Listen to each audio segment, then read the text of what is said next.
I see. Nah, Alfon, saham ini main banyak ya, nyangkut ya, bisa dibilang ya. Selama setahunan terakhir, saham konstruksi selama setahun Iya, satu banyak yang nyangkut ya. Nah, kalau misalnya nih, iya. sekarang posisinya minus 50% gitu di saham konstruksi. And then dia datang ke Alfon gitu nanya, Pak Alfon, saya minus 50% nih gitu kan. Itu enaknya sekarang diapain ya? Ini sering kita hadepin gitu kan, Alfon kan. Orang kayak gini yang datang, nggak mungkin dia datang cuan, Pak Alfon, saya cuan nih. Tadi 50% gimana ya? Nggak mungkin. Dan kan biasa nyangkut baru ngomong. Kalau sekarang di posisi kayak gitu, Alfon, lu jalankan seperti apa? Oke, yang pertama saya harus ubah mindsetnya kepada nasabah. Sebenarnya saham itu sekali lagi itu adalah bisnis. Kalau kita ada 10 saham, contoh ada 5 saham ataupun 10. Kalau 4 yang lagi untung, satu yang lagi rugi, biasanya kita buat apa Pak Billy? Berarti kita bisnisnya kita yang untung kita pertahankan dong, yang satu kita buang, benar ya? Nah, jadi kembali lagi saya tanya nasabah. Nah, ini bisnis sudah jelas rugi dan kedepannya juga agak sulit lah begitu, kecuali benar-benar ada satu gebrakan dari pemerintah ya untuk sektor IKN ini dan rupiah juga kembali menguat begitu. Nah, saya sarankan ya, saya akan coba nasabahnya. Yang pertama itu apakah dia ada dana untuk top, itu nomor satu. Nah, let's say dia bilang tidak ada, ya akan saya coba, mungkin ambil Pak gimana kalau kita coba, mungkin ambil 20-30%-nya, kita pindahkan ke saham yang bisa berpotensi naik, begitu. Jadi tidak usah semua. Karena bisa tiba-tiba naik, nanti ya kan repot juga ya, gitu. Ya saya biasa saja ambil 30%, jadi kan hanya, berarti kerugiannya kan tidak semua, begitu. Nah, saya akan coba bantu dia untuk mencari saham-saham yang bisa membantu untuk mengcover kerugiannya. Nah, kalau sudah berhasil, nah saya keluarkan lagi 30%. Jadi kan bertahap gitu. Karena kalau sudah rugi 50%, ya berarti kan jadi contohnya ada uang 1 miliar contoh. Tinggal 500 juta nih. Ya untuk balik ke 1 miliar kan berarti kan 100% profit begitu. Nah, itu tidak semudah membalikkan telapak tangan. Kita harus realistis begitu. Ya, jadi yang saya bisa buat adalah ya kita harus bertahap begitu. Cuman ya jangan lagi sampai nyangkut begitu. Ya, tapi yang pertama harus kita ubah adalah mindsetnya begitu. Nah, kalau memang saham ini bagus dari awal, ya kalau memang turun tinggal 50%, ya beli lagi Pak. Tapi saya tanya, berani beli nggak Pak? Nggak berani. Berarti kan ya dia mindsetnya dari awal mau trading, tapi karena tidak ada satu mindset bahwa trading plan ya kalau sudah lewat ini harus ada namanya mitigasi resikonya di mana begitu. Akhirnya ya jadi nyangkut begitu. Nah, itu sih cara saya biasa untuk membantu klien. Ya. Nah, kalau ada teman-teman yang mungkin mau konsultasi portonya, boleh datang ke Trimega Medan untuk diskusi sama saya, free of charge kok. Kita dikasih opak. Tapi bawa kopi aja ya, bawa kopi ya ke kantor gitu. Atau buat cemilan gitu. Iya, iya, iya, iya. Oke, oke. Berarti tipe lu, Fon, cut loss itu jangan sekaligus ya. Udah terlalu dalam gitu ya. Kalau prinsip lu ya. Lebih kayak bertahap, find confidence balik dulu lagi, baru nanti pelan-pelan makin di cut loss. Tipe lu. Iya, karena nasabahnya kalau misalnya dia belum pernah cut loss dan dia biasa, oh ada beberapa nasabah pikir blue chip itu bagus.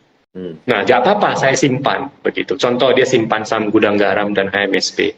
Dia bilang blue chip itu bagus dan dia simpan, tapi apakah dia tahu penyebab saham blue chip ini kenapa turun terus-menerus begitu?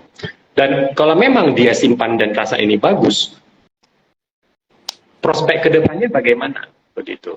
Dengan adanya kenaikan cukai terus begitu. Yang kedua adalah ketika dia merasa blue chip ini bagus dan dia simpan, dia kan kehilangan waktu. Jadi ya waktu ini kan kira-kira saya udah lihat itu sekitar 5-6 tahun saham Gudang Garam dan HMSP itu mengalami penurunan terus-menerus begitu. Ya kita kan investasi kan ujung-ujungnya kan UUD ya Pak ya.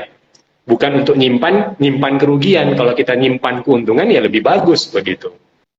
Nah, Oke. Makanya ya saya tidak saya coba membantu nasabah dari segi mindset dulu yang pertama. Ya, kalau mau simpan ya saya rekomendasikan mungkin saham-saham yang sudah proven dan track recordnya masih bagus. Jadi kemudian saya bilang contoh, kalau memang mau jadi investor ya pilihlah BCA. For big banks ya yang sudah teruji dengan waktu, BCA, BRI, mungkin ICBP dan Telkom. Oke. Nah, itu sifat dari saya. Oke. Tapi kalau memang mau trading ya harus disiplin sih Pak, gitu aja. Oke. Ya, satu lagi nih Alfon. Biasa ya mental block yang ada pada saat orang mau cut loss ya, kan cut loss. Ya. Nah, Ya. kalau gue punya saham A, gue mau tuker saham B, gitu. Tapi kalau gue tuker saham B, kan saham B cuma naik 5%, saham B gue rebound. Kan gue bisa cut loss di harga lebih bagus.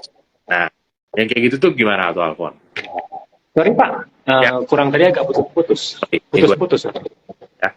Jadi gini, kalau orang punya saham A, ya Alfon, kan udah minus. Kita udah saran pindah aja ke saham B, gitu kan.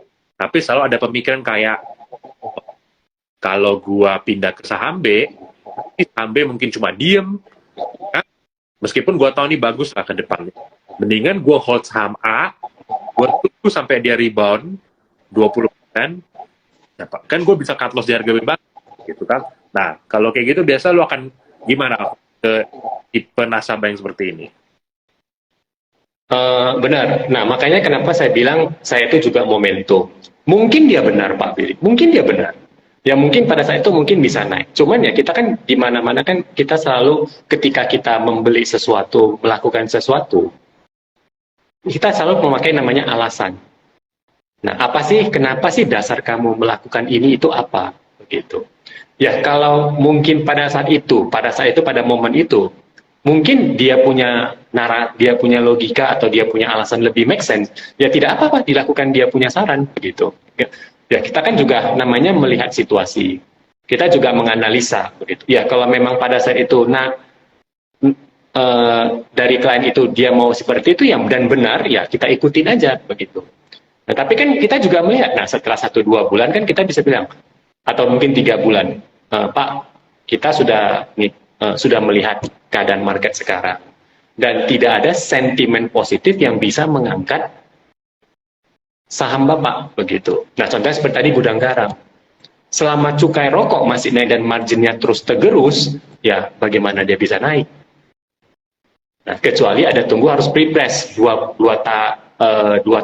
tahun lagi ya. Nah mungkin ada pergantian presiden, pergantian pemerintah, mungkin ada pergantian peraturan begitu. Nah, mungkin ada harapan ke depannya. Tapi selama 2 tahun ini ya, saya tidak ada melihat kemungkinan selain technical rebound ya. Yang mungkin technical rebound bisa naik sedikit, ya itu turun lagi. Begitu. Nah, ya tapi kalau memang ada satu sentimen positif yang dia bilang bisa mengangkat sahamnya 20%, ya why not begitu. Ya kita coba diskusikan gitu. Dan kita namanya brainstorming ya Pak Billy ya. Makanya saya kenapa suka sharing sama nasabah ya, saya ingin tahu apa sih dasar dia membeli ini, melakukan ini semua begitu. Nah, ada nasabah yang saya beli karena saya rasa ini murah, saya nggak tahu kenapa. Gitu.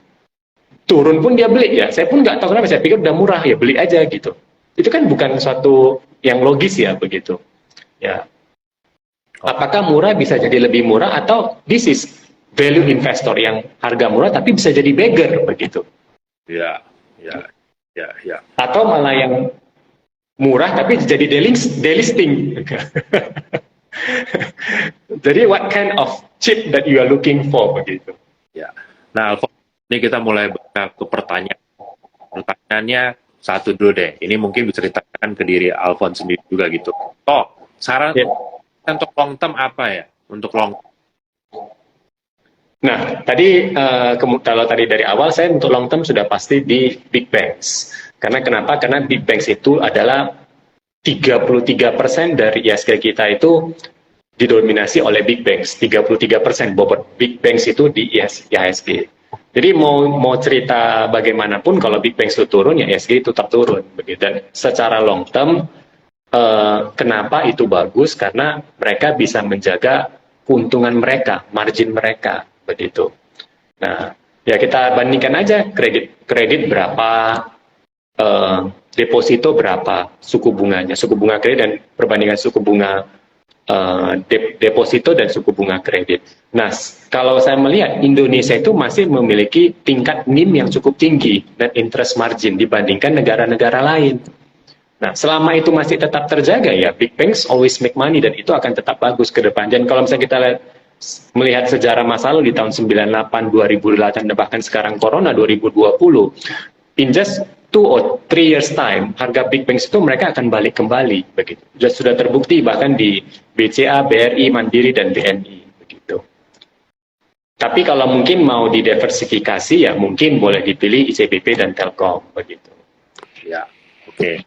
Mungkin teman-temannya gitu ya, emiten untuk long term tuh yang bagus.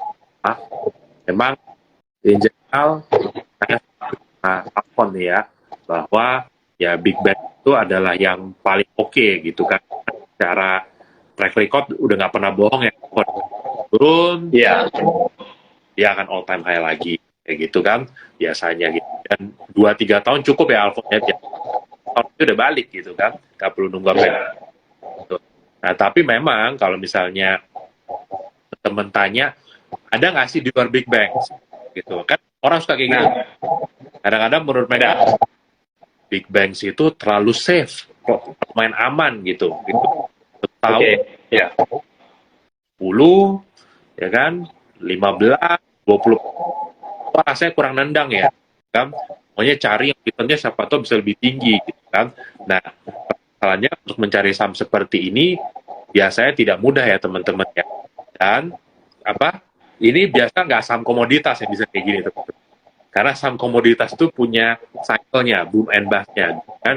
Jadi kalau misalnya apa yang bisa naik long term banget gitu ya, teman-teman bakal punya 1-2 tahun yang jelek, ya itu biasa nggak bisa dari komoditi gitu ya. No matter how good ya teman-teman di luar negeri gitu kan, kayak Exxon, Terpilar, apa segala macam yang ada itu gimana pun akan ngikutin cycle gitu kan, cycle-nya si komoditas apa. Nah, jadi memang kita ditanya kalau saham apa yang itu jauh, itu harus yang betting di consumer Indonesia gitu. Consumer bukan berarti consumer good ya. Consumer tuh luas. Consumer tuh berarti kita betting bahwa kita makin maju gitu kan. Makin maju consumption di barang yang jenis ini yang dulunya rendah akan naik depannya gitu kan. Contoh seperti itulah teman-teman gitu loh. Jadi harus betting di yang kayak gitu. Mungkin kalau ditanya ke gua sekarang ya, di luar big banks gitu, kalau yang gua yakin untuk long term tuh apa? Kita ngomong di luar big banks, di luar apa, di luar Telkom ya gitu. Kita di luar yang big banks yang klasik lah orang bilang gitu, blue chip ya mungkin seperti yang kita sering sharing ya Alfon ya, sampai juga Jogi apa segala macam gitu. Untuk yang kali ini gue setuju sama barangnya Jogi, Bevin gitu kan. Bevin itu menurut gue sekarang punya owner yang keren banget lah gitu kan, jadi Boy Tohir gitu kan, yang recordnya tak perlu diragukan lah gitu kan. Terus harga mereka juga kemarin kan tender offernya di 1.200 gitu kan. Dan bisnis multifinance kan sebenarnya kan dalam tanda kutip kayak warrennya banks ya, Alfon. Kalau kita benar. Saya setuju sekali dengan multifinance begitu. Kan kayak banks gitu. Jadi kalau bisnis banksnya oke, ya multifinance nggak jauh-jauh juga kan, juga. Dan Bevin juga kan bisa dibilang digital lah yang udah connect sama kan. Nah, jadi ke depan sih mungkin kalau saya pribadi ya teman-teman ya, buat big bank mungkin saya sukanya sama game, karena Bevin itu kan betting on Indonesia punya consumer juga salah satu gitu. Nah, kayak konsumsi susu itu juga gitu kan, kayak teman-teman sekarang lihat bracketnya berapa gitu kan, ya, betting ke depannya ya orang Indonesia akan lebih banyak minum susu bisa gitu kan, ya bet itu gitu. Atau daging ya Alfon ya itu juga, tapi masalahnya daging itu kadang-kadang kan kita harus melihat banyak faktor ya teman-teman, harus banyak juga. Kalau company exposure ya, kalau pas dolar lagi menguat ya dia 16. Contohnya nggak usah jauh-jauh, MAPI ya kan Alfon? Iya. teman-teman perhatiin nggak saham MAPI belakangan ini, kan? Itu gua salah satu yang surprise gitu. Ya. Itu pas COVID kemarin hancur banget harga saham, kan. Nah, tapi teman-teman sekarang lihat MAPI itu udah balik lagi kan. Jujur Iya. kaget lihatnya loh. Kayaknya ini saham nggak pernah muncul di screen, atau maksudnya nggak rame di kayak gitu. Tapi tiba-tiba pas dicek di screen, ini kok udah all time aja kayak gitu. Ternyata MAPI. Ya. Kayak kita bilang ya, contoh saham yang kalau mencari saham yang bervalue-nya long itu harus betting on Indonesia punya consumer sih. Nggak bisa kita betting di saham yang komoditas, teman-teman. Mau gimana bagusnya komoditasnya turun, ya sahamnya pasti turun, gitu kan. Nah, jadi harus betting di Indonesia punya consumer gitu ya. Nah, contoh lagi misalnya apa? Ke depan teman-teman yakin nih, kan? Jangan deh, ntar dikira kita ngomong perusahaan tidak aja. Kalau itu, ya intinya apa? Ya teman-teman pokoknya lihat aja deh. Kalau teman-teman dari kelas ini naik ke ini, apa sih yang konsumsinya akan banyak gitu kan? Konsumsinya makin banyak seperti itu, biasanya ke depannya itu saham artinya mungkin contoh simpel juga anak usahanya MAPI deh, si MAPA gitu. Nah, ini yang selalu kita bahas juga selama bulan terakhir gitu kan. Sekarang kalau lihat orang ke mall itu udah bukan cuma restoran, tapi lihat kayak yang sport station dan segala itu rame teman-teman gitu kan. Kayaknya semua orang nyari apapun yang untuk olahraga, dan nggak cuma yang itu kan, tapi yang tua juga pokoknya dibeli apa sepatu ini dan sepatu itu. Ya mungkin buat orang-orang yang apa nggak terus ya nggak sering agak rutin lah olahraga, mungkin kayak gua jogi gitu kan, mungkin nggak tahu bedanya Alfon